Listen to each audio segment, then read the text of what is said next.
Je vous remercie beaucoup de m'avoir donné la parole pour parler ces quelques instants et je désire profiter de cet instant pour m'adresser à vous, les membres du tribunal, à Madame le procureur, à toutes les personnes employées par ce tribunal, ainsi qu'au public,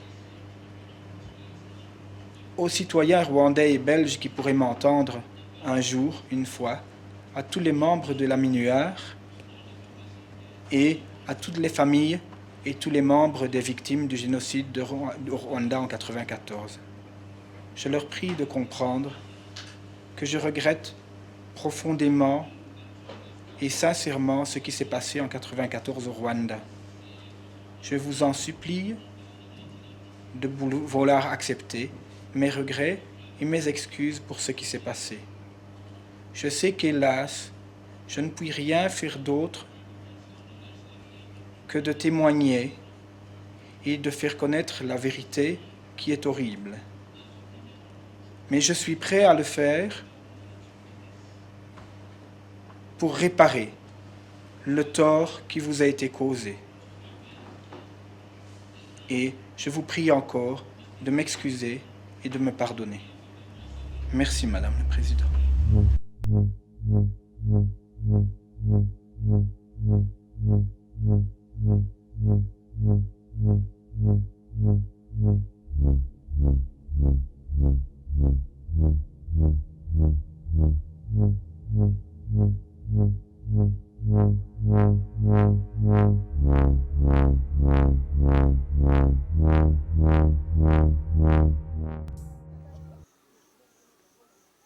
mama noneho za nkotanyi zanerefonaga zagiye he zigomba kuba zarashize enga twiririmbire muze twishime nshuti inkotanyi zashize muze twishime nshuti yewe imana ntirenganya muze twishime nshuti inkotanyi zashize muze twishime nshuti yewe imana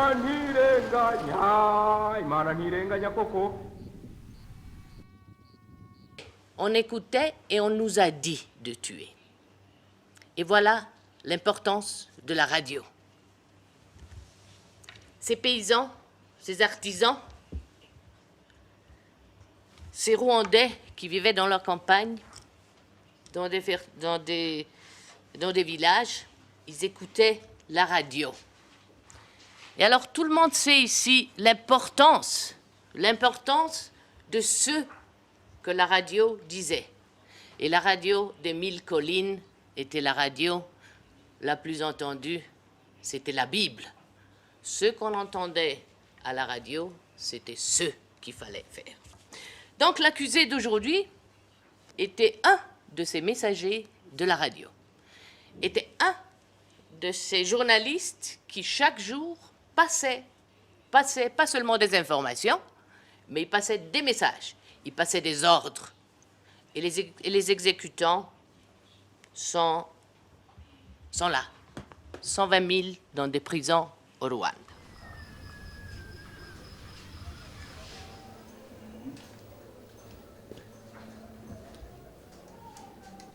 Nous nous sommes donc attachés, avec le bureau du procureur, à essayer de définir les faits. Qu'a-t-on découvert? Factuellement, réellement, avec vérification. Nous avons découvert l'histoire d'un homme, madame, banal. Je suis désolé, monsieur Roudjou, d'un homme banal, qui vit en Belgique, qui est un homme qui travaille dans les milieux sociaux et qui rencontre des Rwandais. Il n'y a rien de criminel jusque-là. Cet homme va lier des amitiés, d'abord du copinage, puis des amitiés solides, avec de jeunes Rwandais. Pour son plus grand malheur, et pour le plus grand malheur de ce qui est et restera les victimes de M. Roudjou, il se fait que les Rwandais qu'il rencontre sont tous, sans exception, des Hutus.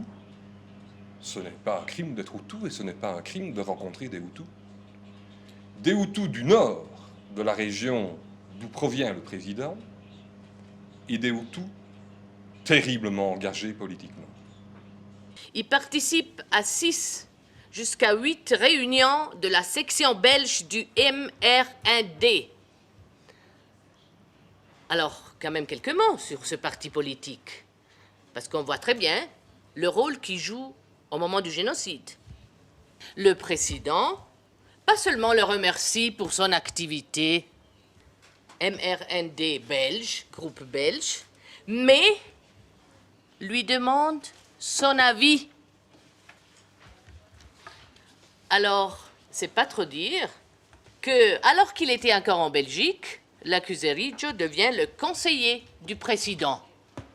C'est bien vrai, le conseiller à l'étranger. Mais cela vous montre l'importance de ce personnage.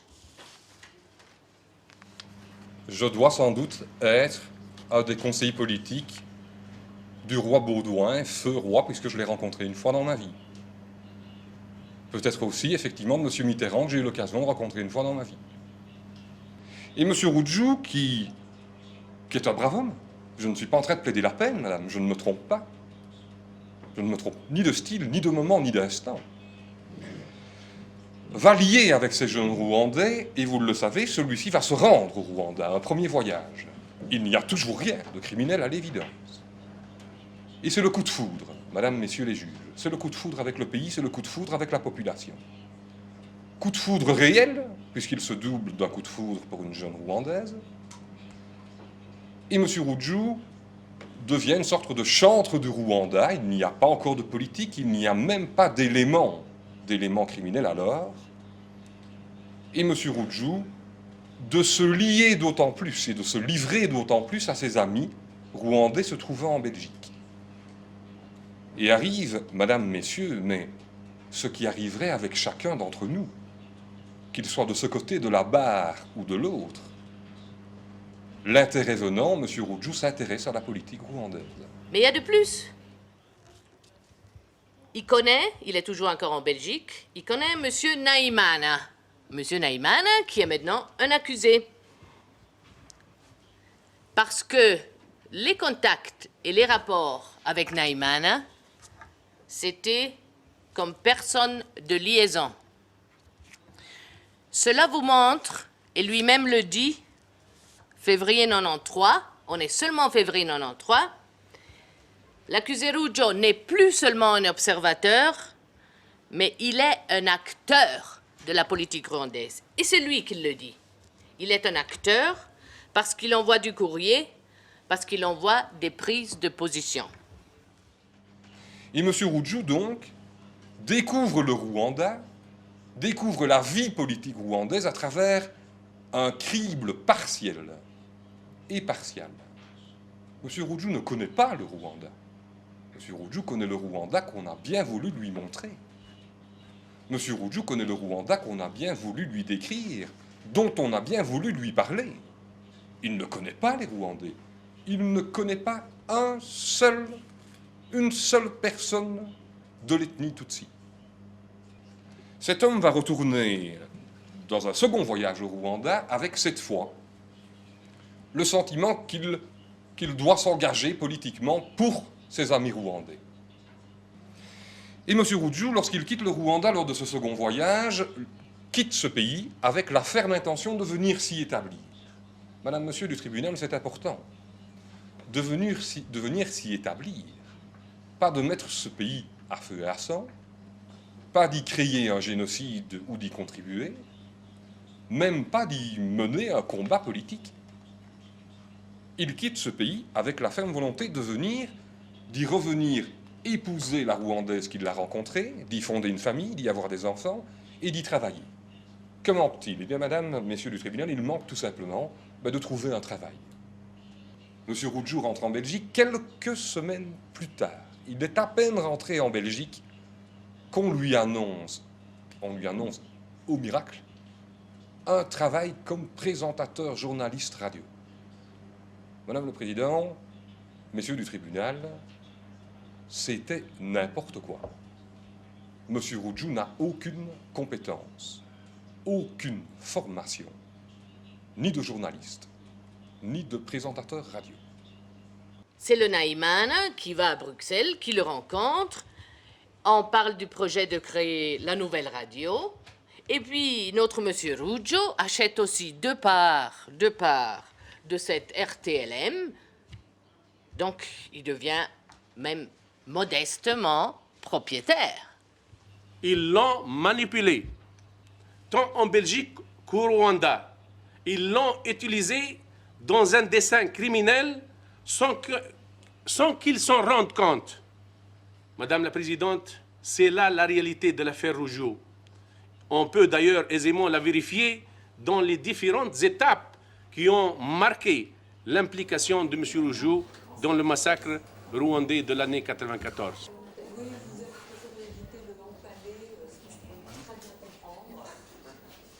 Et effectivement, M. Rougeau se rend au Rwanda.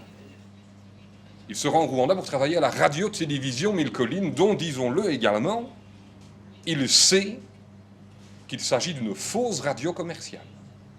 Il a participé à une réunion politique au cours de laquelle il a pu apprendre que dans le cadre du conflit politique de la guerre civile rwandaise, un problème de médias se posait et M. Rougeau a pu clairement comprendre que ce projet de créer une nouvelle radio était un projet politique.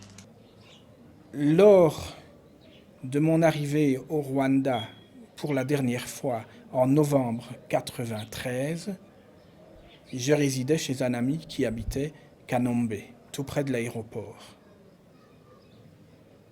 Un jour, alors que j'étais le long de la route en train de marcher avec mon ami, la voiture du président Habyarimana est passée. Comme je savais que c'était lui, j'ai salué. Et à ma grande surprise, la voiture s'est arrêtée et on m'a appelé pour me demander de monter dans la voiture. C'est la rencontre la plus étrange que j'ai faite du président Habyarimana.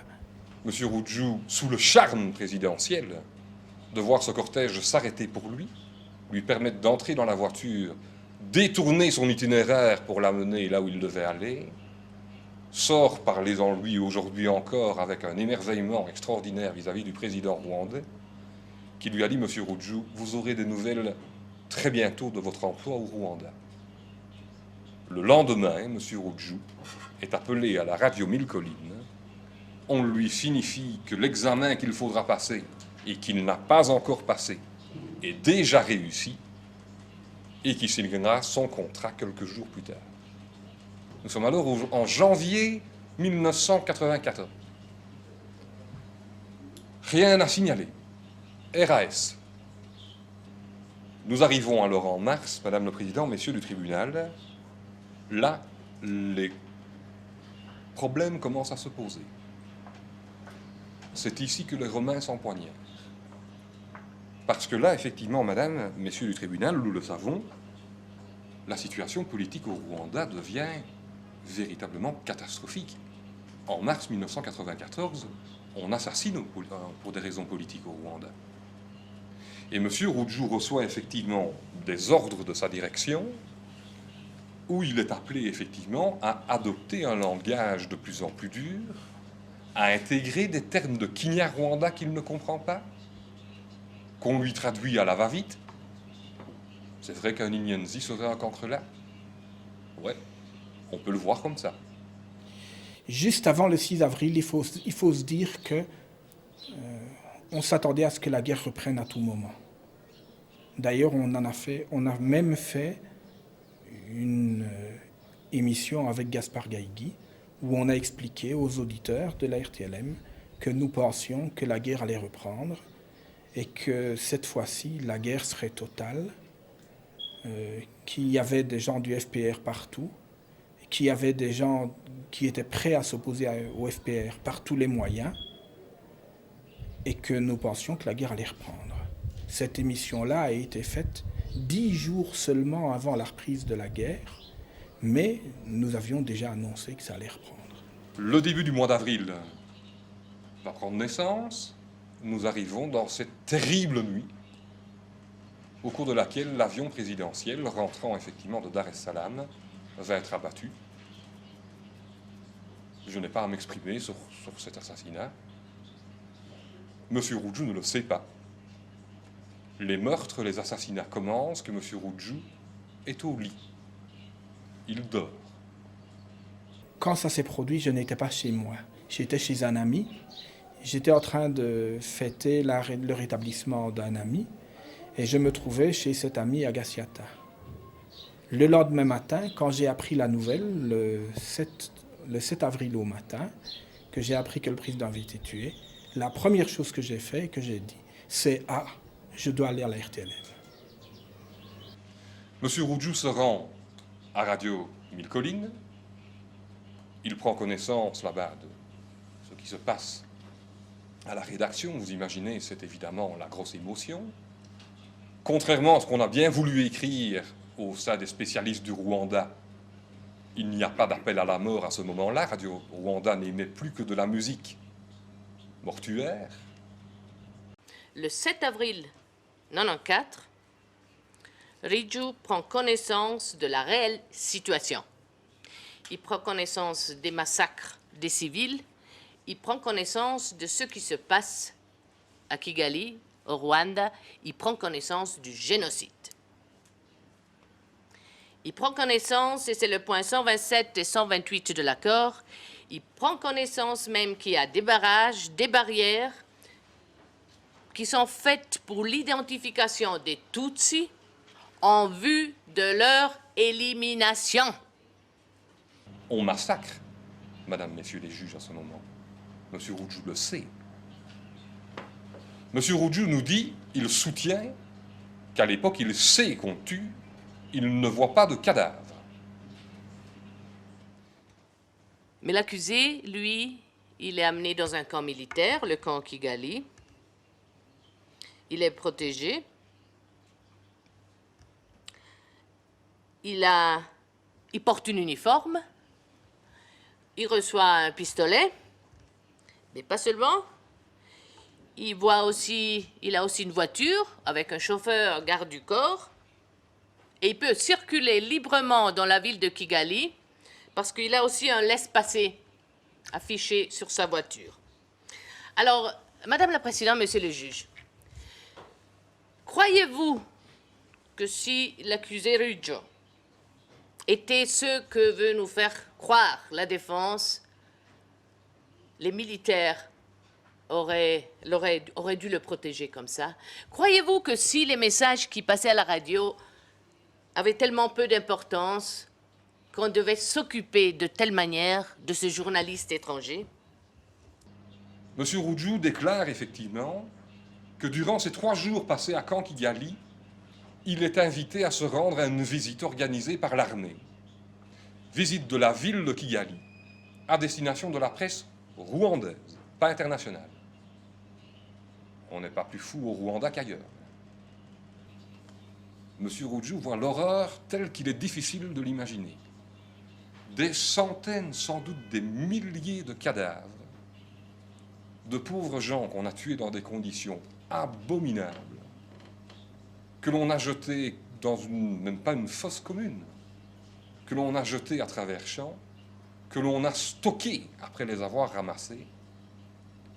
Et M. Roudjou de dire, ce qui me frappe dans toute cette horreur, c'est le sang. C'est le sang qui coule, c'est-à-dire du sang frais.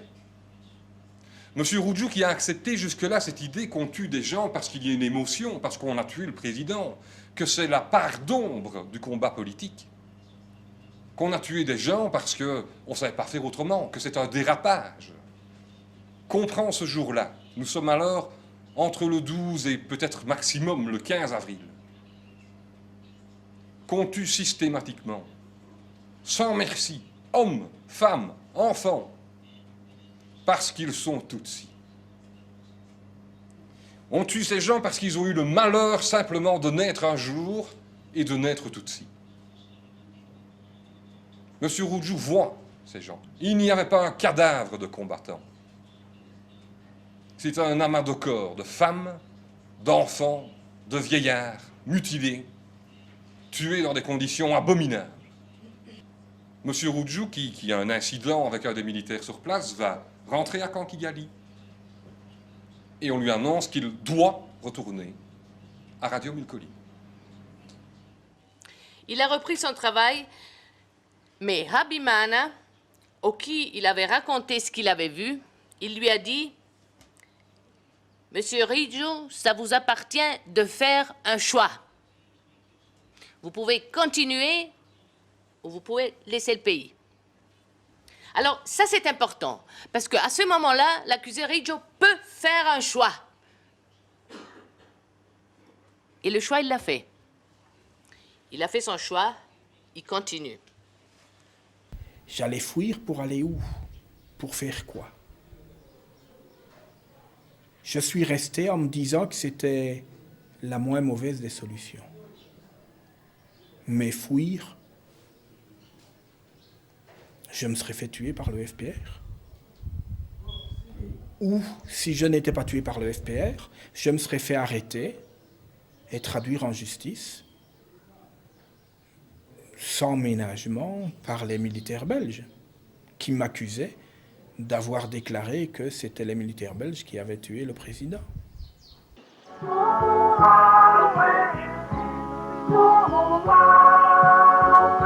Aujourd'hui, après-midi, doit-on espérer vraiment un résultat aujourd'hui?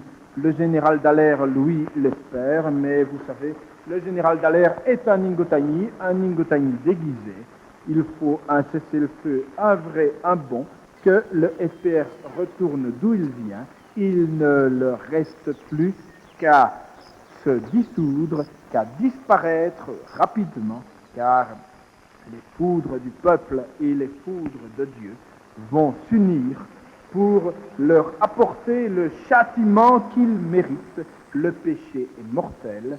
Le major Paul Kagame, qui prétendait déjà marcher sur Kigali, devrait prendre le chemin de l'enfer, vers où il est en train de s'enfoncer. Voici, chers auditeurs, il est maintenant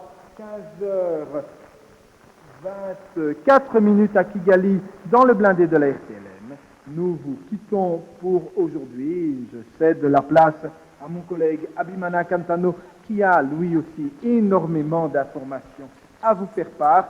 Nous félicitons donc nos forces armées pour l'effort qu'elles continuent à fournir. Nous félicitons également toutes les personnes qui se trouvent aux barrières, tous les médecins, tous les infirmiers, toutes les personnes qui encadrent, y compris les épouses qui supportent par moments les mauvaises humeurs de leurs maris qui ont travaillé toute la journée à la sécurité du pays, tout notre gouvernement, et nous rappelons que le général Dallaire s'en aille rapidement et que le FPR aille en enfer. On m'attribue le fait d'avoir dit sur antenne des messages anti-belges. Il y en a eu très très peu. Il y en a eu, mais très peu. Mais effectivement, la MINUAR était venue au Rwanda pour encadrer des accords de paix. Alors, comment se faisait-il que la guerre avait repris alors qu'ils étaient là pour sécuriser la paix? Ils étaient venus pourquoi? Oui, j'avais la haine contre eux d'avoir réduit ce pays à un chiffon de sang. Oui. Et nous savons que M. Roudjou, effectivement, c'est l'objet de l'accord dans ses émissions, va hélas pour lui parler, effectivement, du travail fait aux barrières, de manière positive. Va employer la fameuse expression « aller travailler ». Va intégrer dans son discours les mots d'Inyenzi. Il est intéressant, madame, je crois effectivement, de bien comprendre ce que c'est l'Inyenzi. Pas qu'encore là, évidemment. Hein. Qui croit cela? M. Roudjou l'explique très clairement. Au départ, l'Inyenzi, effectivement, c'était le FPR. Insensiblement, cela devient le FPR et les Tutsis. Le simple mot « travailler », qui est un mot simple et compréhensible en français, pour les Rwandais, signifiait tout à fait autre chose. Quand on disait travailler, si on appelait la population à travailler, ça voulait dire tuer les Tutsis. Parce que l'aléa, voyez-vous, il se réalise indépendamment de M. Rudjou. Un Tutsi trouvé est hélas un Tutsi mort. Une femme appartenant à l'ethnie Tutsi est une femme violée. Et ça, M. Rudjou le sait, voyez-vous. Et ça, M. Rudjou, ça le ronge. Et c'est pour ça que M. Rudjou ne vous dit pas « je suis coupable ». Parce que vous l'aurez noté, ce n'est pas la manière dont il s'exprime qui est important. Il vous dit « je me sens coupable ». La RTLM a diffusé sur antenne des messages avec des noms, avec des numéros de plaques, avec des identifications de véhicules, en demandant de les arrêter, en demandant de vérifier, de travailler et de faire la sécurité sur les personnes qu'on identifiait. Ce qui était, à peu près à coup sûr, une sentence de mort sur les personnes qui étaient identifiées. Alors croyez-vous que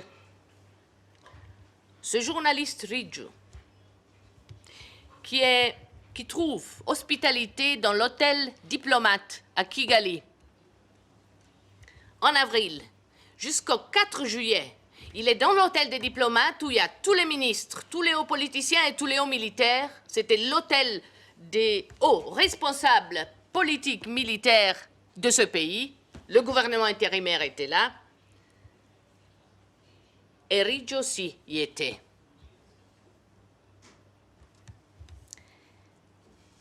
Croyez-vous que si son activité que la défense cherche de minimiser, de rendre presque sans conséquence, croyez-vous qu'il aurait eu ce traitement par le gouvernement du Rwanda de l'époque?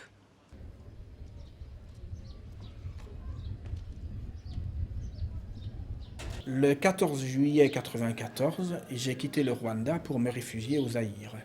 C'était dans la cohue, avec tout le monde rwandais qui quittait le Rwanda pour se sauver au Zaïre, pour ne pas tomber dans les mains du FPR.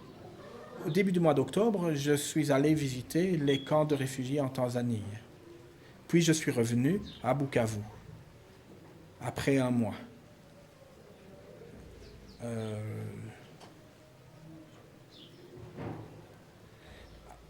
Au moment où je me trouvais en Tanzanie, la Belgique a envoyé le ministre des Affaires étrangères pour demander au gouvernement zaïrois qu'on me livre aux autorités belges. Ce qui fait que quand je suis retourné à Bukavu, je suis resté quelques jours juste, le temps de récupérer mes affaires et puis de quitter le Zaïre pour retourner en Tanzanie. Je suis resté en Tanzanie du mois de novembre 1994 jusqu'au mois de mars 1995. De là, j'ai quitté les camps de réfugiés pour me réfugier au Kenya. Je suis resté au Kenya de 1995 à 1997, où j'ai été arrêté par les autorités du tribunal. M. Rudjou va entrer à l'UNDF, il va y rencontrer d'autres détenus, et je crois qu'il n'est pas inutile, à ce stade de la procédure, de dire de manière très brève, en quelques instants, l'ambiance qui règne effectivement à l'UNDF. Vous avez là plusieurs détenus. M. Rudjou est le seul non-rwandais. M. Rudjou rencontre à nouveau certaines personnes qu'il connaît bien, très bien, d'autres qu'il connaît moins bien, mais tout le monde se connaît. Et M. Rudjou trouve là, effectivement, de l'eau au moulin de la pensée qui est la sienne. Nous sommes, pense-t-il à tort ou à raison, les malheureuses victimes, tout simplement parce que nous avons perdu la guerre civile au Rwanda. J'ai plaidé non coupable parce que j'avais vu mon avocat m'avait dit que j'allais comparaître. Il m'a dit, tu dis non coupable, c'est tout. Plus tard, quand j'ai eu l'occasion d'apprendre que le Premier ministre Kambanda avait plaidé coupable, c'est à ce moment-là que j'ai réalisé, ah tiens, on peut aussi plaider coupable. Sinon, j'ai plaidé non coupable parce qu'on m'a dit de dire non coupable, c'est tout, sans plus. Monsieur Roudjou va prendre contact avec les autres détenus de l'UNDF.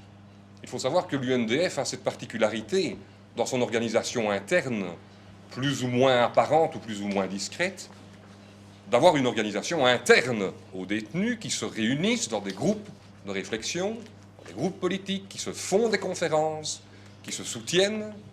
Il n'y a pas d'activité individuelle à l'UNDF. Tout est commun. C'est à ce moment-là que j'ai été la victime de mauvais traitements, d'insultes, de toutes sortes de manières de brimer les gens, sans que j'en sois pour autant la cause. Mais ça s'est passé, et c'est ça qui m'a permis de réfléchir et de penser que peut-être je devrais changer ma manière de voir les choses. On va jeter sa nourriture, donc qu'il ne puisse plus manger, jeter sa nourriture à terre lorsqu'il est servi. On va le menacer. On va l'appeler, le qualifier Inyenzi, et tout qui a déjà un peu lu sur le Rwanda sait que cette expression est une expression terrible. Et voici M. Roudjou qui devient exclu de cette petite communauté de pensionnaires de l'UNDF. Alors, mes avocats ont requis de la part du bureau du procureur d'introduire une demande pour me déplacer, me mettre dans une maison sécurisée qu'on appelle Safe House. Et là, madame, je puis vous dire que Maître Awini et moi-même allons constater une modification extraordinaire de M. Roudjou. M. Roudjou qui nous parle à l'époque de sa responsabilité morale dans les événements, va effectivement, tout au long des interrogatoires, évoluer. On ne parlera plus de responsabilité morale, on parlera de responsabilité. Et puis madame finira un jour, sans s'être entretenu avec ses avocats, je puis le dire, je ne trahis aucun secret, par dire lui-même, en plein milieu d'une matinée, lors d'un interrogatoire, parler non plus de sa responsabilité, mais de sa culpabilité. On ne se retrouve pas sans dégâts, semi-innocent et du jour au lendemain, en face d'une glace en se regardant soi-même, coupable. Je suis dès lors intimement persuadé que devant des explications telles que celle-là, dont il vous appartient, c'est très légitime, de vous assurer de la réalité, tant auprès des membres du bureau du procureur que de M. Roudjou lui-même, il est là pour répondre à vos questions. Vous accorderez effectivement l'autorisation à M. Roudjou de changer de plaidoyer. D'ailleurs, pour le pire ou pour le meilleur, j'ai dit, et je vous remercie. Mr. Gillison, a change of plea from not guilty to guilty involves, on the part of the accused person, a waiver of his rights. Can you, both the legal counsel for Ms. Roudjou, confirm whether you did explain this aspect, this consequence of the change of plea to Mr. Roudjou? Je pense, madame, que si la défense, en ce dossier, peut se porter garante d'un seul et unique aspect, c'est bien celui-là. Maintenant, madame, nous ne sommes pas omniscients, on peut toujours mieux faire. Mr. Ponta, the judges have a question for you. Whether you are in a position to inform the chamber whether any inducements or promises have been made to Mr. Roudjou to persuade him to change his plea. Madame la Présidente, aucune promesse, aucune... On en a même pris connaissance par la défense que M. Roudjou avait l'intention de faire des aveux. Naturellement, conformément à la loi, il n'y a jamais eu, il n'y en aura jamais, ni de promesses, ni d'autres discussions au sujet de savoir que quelqu'un fasse des aveux. Les aveux doivent être volontaires et sans aucune implication de notre part, ce serait ne pas respecter l'esprit de la loi qui nous demande d'assumer cette fonction ici, Madame la Présidente. Mr. Ruggiero, you heard the representations made by your counsel this morning. Do you confirm the circumstances and background that was explained on your behalf by your counsel? Je confirme. So can you tell us why you wish to change your plea? Je me suis rendu compte moi-même que certaines personnes au Rwanda avaient été tuées pendant les événements de 1994 et que j'en étais responsable et coupable, qu'il y avait un lien direct entre ce que j'avais dit et leur mort. Et dans ces conditions-là, j'ai estimé que je n'avais pas d'autre alternative honnête vis-à-vis de moi-même que de plaider coupable. Your counsel spoke of threats and pressure exerted upon you by other detainees in the UN detention facility. How did these threats and pressure influence your decision to change your plea? Ces menaces et ces pressions qui ont été faites à l'époque m'ont simplement permis de réagir. Comment certaines personnes qui étaient mes amis pouvaient devenir mes ennemis. Et en fait, je me suis rendu compte que la raison qui faisait qu'il y avait des pressions qui étaient faites contre moi, c'était en vue de m'empêcher de divulguer la vraie réalité de ce qui s'était passé au Rwanda. Et je tiens à confirmer qu'il s'agissait bien d'un génocide et que malheureusement, j'y ai participé. When you plead not guilty, Mr. Ruggiero, you have certain rights. And that right is that you are presumed innocent until you are proved guilty beyond a reasonable doubt by the prosecutor. You are entitled to a fair trial. You are entitled to cross-examine witnesses produced by the prosecutor, and you are entitled to call witnesses of your own and also give testimony on your behalf. Do you understand that by pleading guilty you are waiving these rights? Oui, j'ai décidé librement d'y renoncer.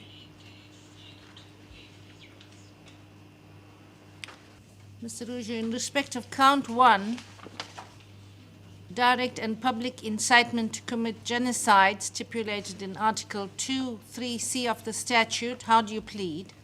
Je plaide coupable. In respect of count 2, crimes against humanity, persecution stipulated in Article 3(h) of the statute, how do you plead? Je plaide coupable, Madame la Présidente. Thank you. You may now return to your seat.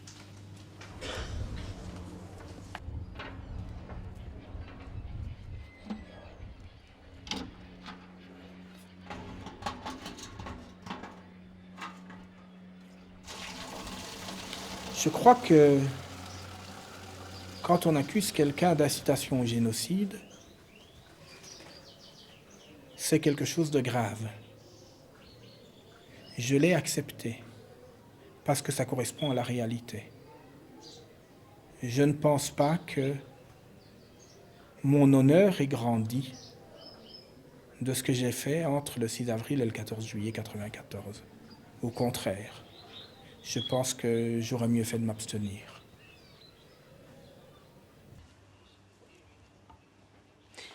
N'oublions pas que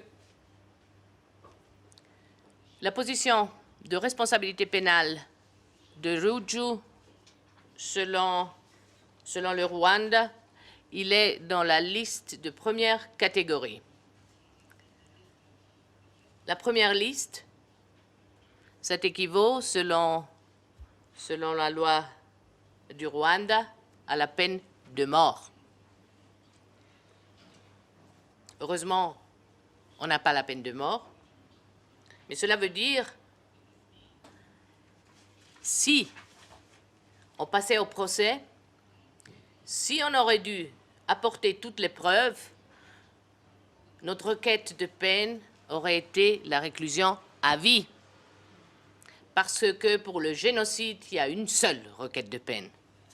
Et c'est celle-là.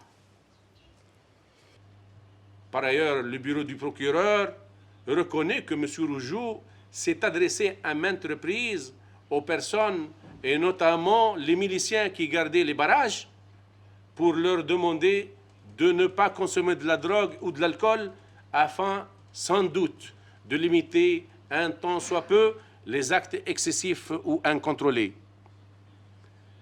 Ces gestes posés dans la tourmente constituent des gestes d'humanité et donc d'espoir.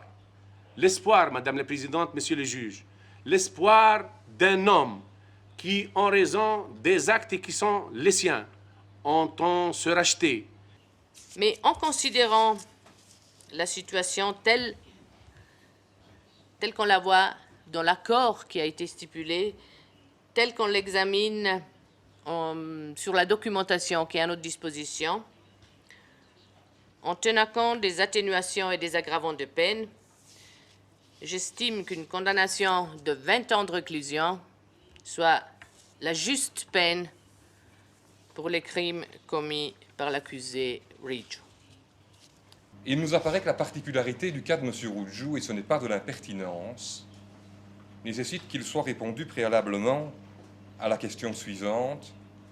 Le tribunal pénal international pour le Rwanda est-il capable d'entendre une histoire individuelle? Est-il effectivement capable, et je répète, ce n'est pas de l'impertinence, d'entendre l'histoire d'un homme qui, dans des conditions qui sont ce qu'elles sont, va en arriver à commettre ce que Madame le procureur tout à l'heure a tout à fait juste titre appelé le crime des crimes, appelé les pires crimes qui soient, le crime contre l'humanité et le génocide. Nous pensons, Madame, avec Maître Awini, que nous pensions, en tous les cas, car nous avons le sentiment aujourd'hui qu'il y a un terrible hiatus qui se pose. Nous pensions effectivement que dans le cadre de l'accord que nous avions conclu avec le procureur, les choses étaient claires. Et c'est vrai qu'il serait faible de dire aujourd'hui que dans ce côté de la pièce, que ce soit dans le chef de M. Roujou ou de ses avocats, il y ait de l'étonnement, pour ne pas dire d'un caractère sidéré, par rapport à l'interprétation qui est faite de cette convention. Nous sommes à la limite, je veux le dire, vous vous en rendez compte, nous sommes à la limite de la rupture de cette convention. Lorsqu'on nous dit M. Roujou était devenu effectivement quelqu'un de terriblement important, vous savez, c'est un accusé d'une importance terrible, parce que M. Naïmana, effectivement, il le connaissait, c'était la personne de contact. Je dis, il y a erreur sur la personne. Nous ne parlons pas de Ferdinand Naïmana, Madame le procureur, d'Eugène Naïmana. Ce n'est ni la même personne, elles n'ont pas le même âge, elles n'ont pas les mêmes fonctions. C'est une homonymie. C'est une homonymie. Lorsque, effectivement, on nous dit que M. Roujou logeait avec le gouvernement dans l'hôtel des diplomates, c'est une erreur, Madame le Président, messieurs. L'hôtel des diplomates n'est pas occupé par le gouvernement, il est dans une autre ville. Il est dans une autre ville. M. Roujou ne vit pas avec le gouvernement, il n'est pas conseiller politique. Alors vous comprendrez que dans des conditions comme celle-là, Madame, je suis obligé de reprendre la parole. Et je suis obligé, la mort dans l'âme, de ne pas pouvoir être réellement et vraiment très bref. Parce que je crains effectivement qu'il y ait un affreux malentendu qui soit en train de se dégager. Et je pense que si votre tribunal doit effectivement déclarer M. Roujou, dans le cadre de la procédure dont vous êtes saisi, vous ne pouvez le faire que sur base de l'accord, ou vous rejetterez cet accord. C'est clair, c'est né. Nobody wants to hear Ms. Rougeau, Mrs. Del Ponte? Je suis navrée, Madame la Présidente, mais il faut que je vous demande que vous me donnez 5 minutes la parole, parce que ce que je viens d'entendre maintenant du côté de la défense, ça peut pas rester, mais 5 minutes simplement sur ce qu'il vient de dire tout au début de son speech. You wish to respond? Oui, parce que c'est inacceptable. Parce que on n'a pas besoin de l'accord de Rougeau, on n'a pas besoin de ses aveux. Mais on a besoin de la vérité. 5 minutes, Madame la Présidente, vraiment. You wish to respond to remarks by Yes. Mr. Gillison? Sorry? You wish to respond To to respond remarks only made what- only by Yes. Mr. Gillison? Yes. Yes. go Mais, on. merci, Madame la Présidente. Je suis vraiment navrée, mais... D'abord, n'est-ce pas, on me dit, j'ai dit des choses fausses. J'ai fait des inventions. C'est pas vrai. Parce qu'il suffit de lire cet accord. Mais je répète, on n'en a pas besoin. On est les premiers à dire, rompons cet accord et faisons le procès.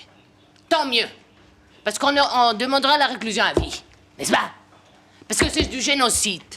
C'est pas des omelettes et des œufs cassés. C'est pas de ligne de conduite. C'est pas de responsabilité morale. C'est pas de leçon d'humilité. C'est du génocide. Et le génocide, c'est la réclusion à vie. Et ça, je voulais vous le dire, maître. Mais si vous prenez le numéro 62, n'est-ce pas? 62 de l'accord. Et je cite, Madame la Présidente, parce qu'autrement, je ne sais pas. Monsieur Rougeau reconnaît que c'est à cette époque, soit vers le mois de mars-avril 93, qu'il a rencontré Monsieur Ferdinand Nahimana. Voilà, c'est lui, c'est lui, c'est lui. Vous lisez le point 68, le président. Je cite encore une fois. Monsieur Rougeau reconnaît qu'au cours de cette réunion, Monsieur Juvenal Abiyarimana l'a remercié, lui et la personne qui l'accompagnait, pour le travail qu'ils effectuaient et pour l'image qu'ils donnaient du Rwanda et du MRND. En Belgique, au cours de cette réunion, pas 3 minutes, de cette réunion, Monsieur Rougeau déclare que Monsieur Juvenal Abiyarimana lui a demandé son avis sur plusieurs sujets, dont et notamment sur les moyens qu'il convenait de mettre en œuvre pour tenter de restaurer l'image du Rwanda et du pouvoir rwandais.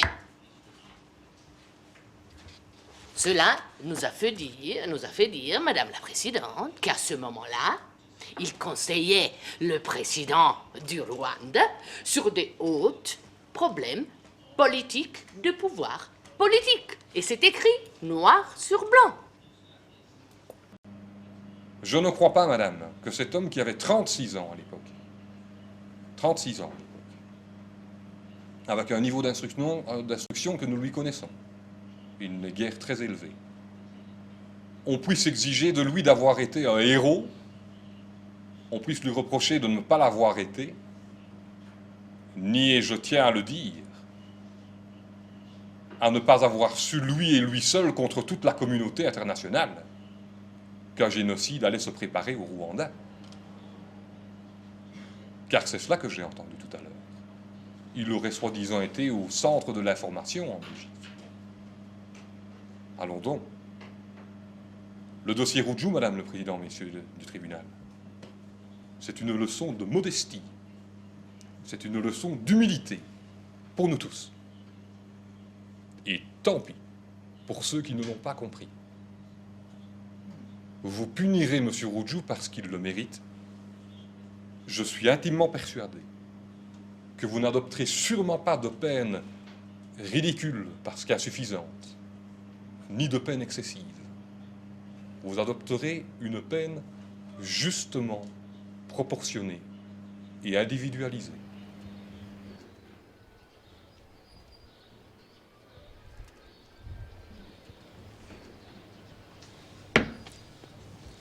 These proceedings are resumed, and I ask for the security to please lead Mr. Ruggiero to the front of the judges.